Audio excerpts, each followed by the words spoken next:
It's definitely changed. So pre-cancer, health to me was ticking those, what we see, marketing goals. So have your green smoothie. So pre-cancer, I was a teacher. I am a teacher, but I was a full-time teacher, and I would exercise like, wake up at 5:45, do the boot camp, get home, shower, make my juice, get to work, sip on my juice all morning while I'm preparing for school, teaching the kids, have a banana at recess, walk at lunch. And that was what I thought was healthy. I was rushing between things and classes and doing the stuff. I was doing it, but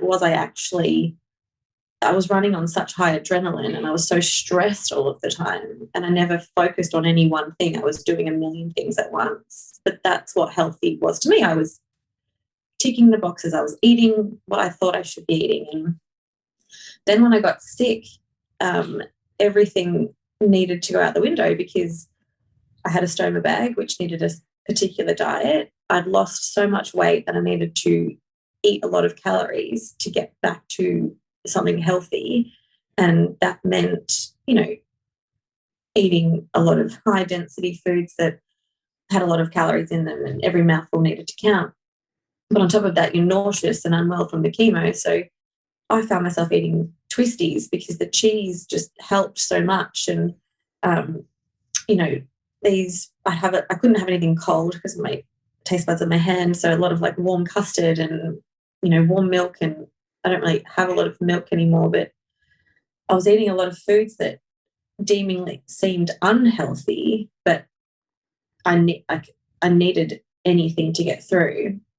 And I sort of promised to myself last year that when I was going through it, that I wouldn't fall back into those habits. I didn't want to just do the things. I wanted to really embrace what my body needed.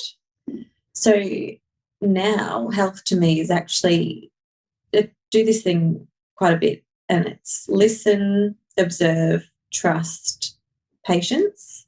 So before anything, before any decision I make, before any food I eat, before any run, I give myself a moment to like listen to my body and observe my body and really think like, what do I actually want right now?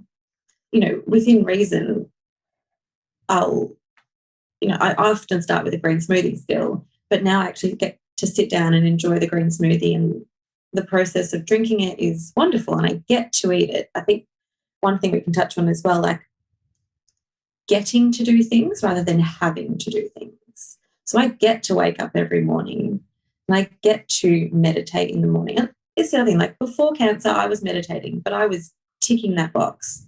10 minutes a day, do the app. I didn't do it. The timer was on and I ticked the meditation box. And now I wake up every morning and I crave the 20 minutes in bed, guided meditation, and then I'll journal for 10 minutes. And then I'll move into a bit of yoga. Sometimes I'll move into no yoga and I'll just go for my run. Like health to me is about the rhythm of my body and really listening and acknowledging what I need every day. Being present to all these activities. Yeah. And rather than being rigid and like, I've got structure that helps me maintain this, but it's about listening and learning and observing what my body needs and what at that moment it's actually asking for, rather than just saying, no, Monday to Friday, we eat like this, we do this exercise, we walk this far. I'm terrible for someone who used to 10,000 steps. If I haven't done them, you'd find me up and down the stairs. I'm like, what am I doing? So yeah, that's what health is to me. It's about listening to my body and learning what it needs. That's why you're the gratitude queen, because you get to do everything, not have to. I'm just saying, listening, it's really intriguing that, you seem like you love plan and love structure.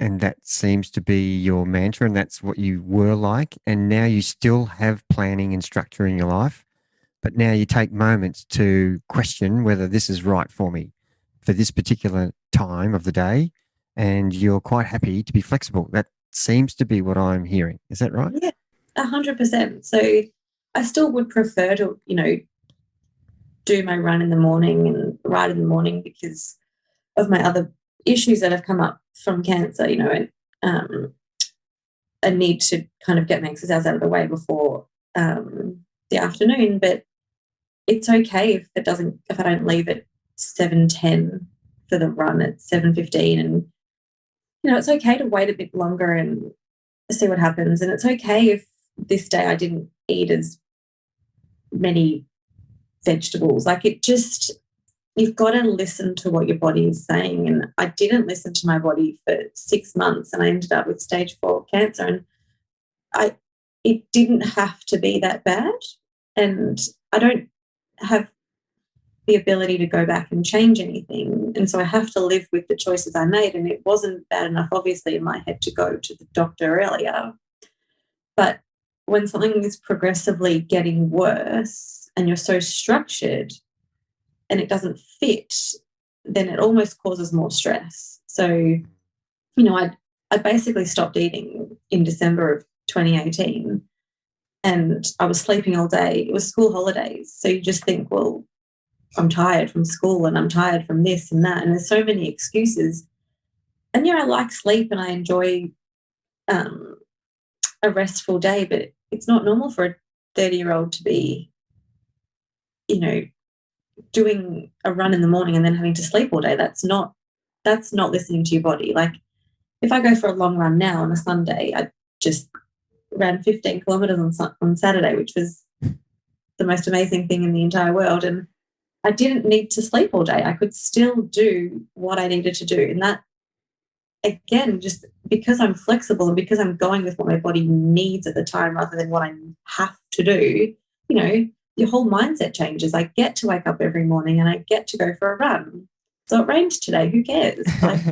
So do you find that now your thought process is that you have plans and structure, but now you have options, whereas before you didn't allow yourself to have options. You were just regimented in the planning and structure. Does that seem to be the difference? So we're talking a bit more balance maybe with your outlook on how to function each day?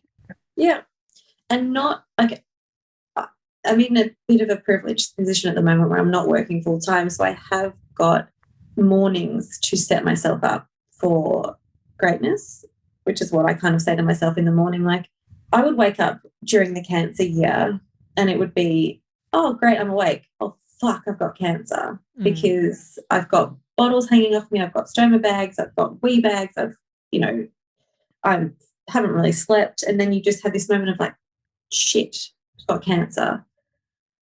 And I would try to push that out of the way sometimes. But then sometimes my psych and I just work through, like, we'll just sit with it for a minute. Sit with that feeling, okay, you've got cancer, but what can you do right now? So, all right, let's sit here for a bit and have some quiet time, maybe put on some quiet music. See how that feels. So in 5 minutes, see how you feel then. And then, okay, you're feeling a bit more in control. Let's try and do a bit of stretching and see how that goes. So pop on a yoga video. You wake up every morning having gone through chemo during that week and your body's stiff and sore. And every day you wake up and it is stiff and sore, like you've run a marathon the day before and your body has just been beat down. But 5 minutes of gentle stretching. Okay, now I'm feeling a bit looser and I'm starting to feel like myself again.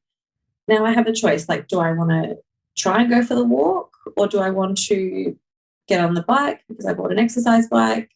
Let's just put on the clothes, walk down the stairs and see how I feel. And suddenly the rhythm is moving and you're kind of a part of it.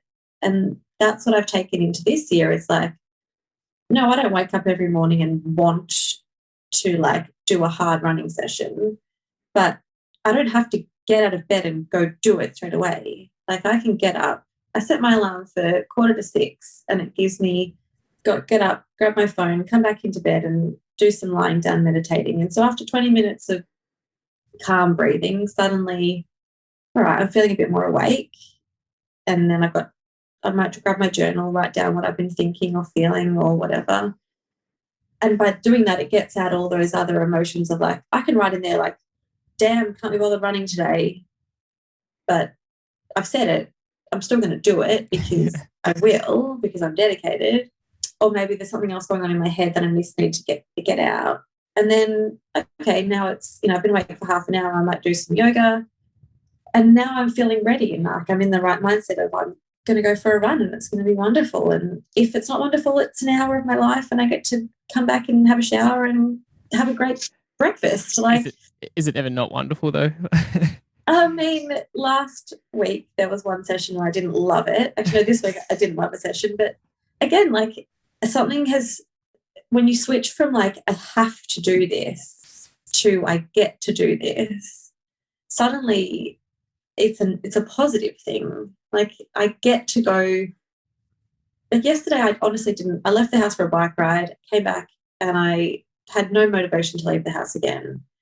But once I got out, I just felt my shoulders like fall and my eyes, I could see like the beautiful colours of autumn and winter. And then you're reminded of why I actually love going outside and I want to do it. You've just got to get yourself out there.